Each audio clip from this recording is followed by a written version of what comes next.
Values are beliefs we hold about what's right or wrong.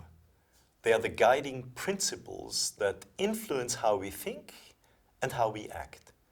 Helping someone who's in trouble is a value, to give one example.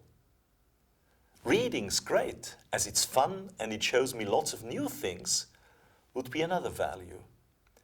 Children learn values from significant others first, their parents and other family members.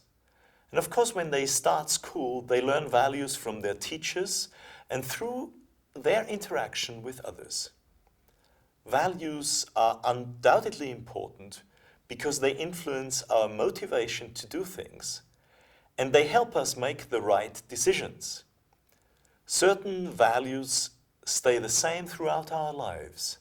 Others get modified or even changed as we become more mature and critical thinkers. Many teachers of young learners feel that they are not just language teachers, but also educators, and therefore need to help children to understand and take on board important values. One reason is that our behavior is directly influenced by our values. And who wouldn't agree that teaching young learners is quite frequently also about teaching them how to behave? But we also know that this can be a big challenge, especially if we try to tell children how they should behave. When we say to a child, "Don't do that," it often seems that all the child seems to hear is, "Do that." And we achieve the opposite of what we wanted to achieve.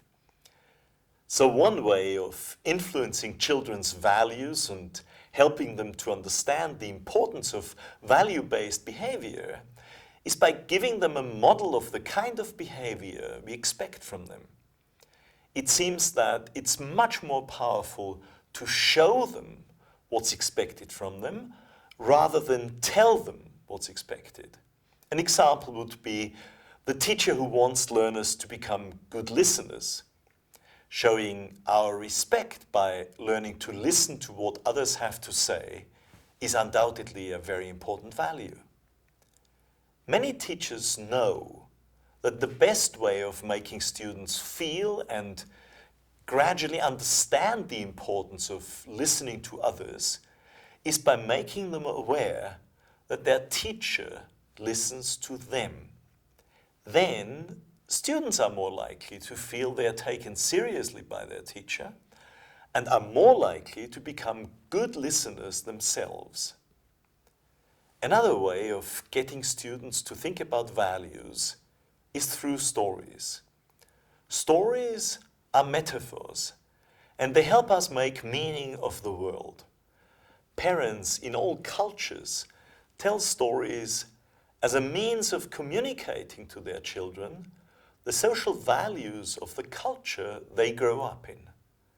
Let's have a look at a value-focused story from Superminds. This story is from Students' Book 1. The 4 super friends, the protagonists of the stories in levels 1 and 2 of the course, children who have special superpowers, find themselves in a situation where Flash, the girl who can run extremely fast, suggests a race to the top of a hill. Of course, the others are less than enthusiastic. Flash starts the race all on her own, while the others decide to walk uphill. Flash is pretty close to the top when she notices there's been a landslide and a huge rock is blocking her way. There's nothing she can do, she thinks, and she's about to give up. At this moment, Thunder, who is extremely strong, steps in and removes the rock from the path. He invites Flash to continue running to the top, but she realizes that walking together is much more fun than winning a race against her friends, who actually don't want to race because they know that Flash is much faster anyway. Of course, the teacher can briefly talk about this with the class, if necessary in the children's mother tongue. However, stories work most powerfully maybe without explaining them. Students will learn from this story that being modest about one's strengths can be important in certain situations, and that there is no point in showing off one's strengths continuously. There are many such examples in Superminds. Stories that make children think about social values and the advantage of taking them on board.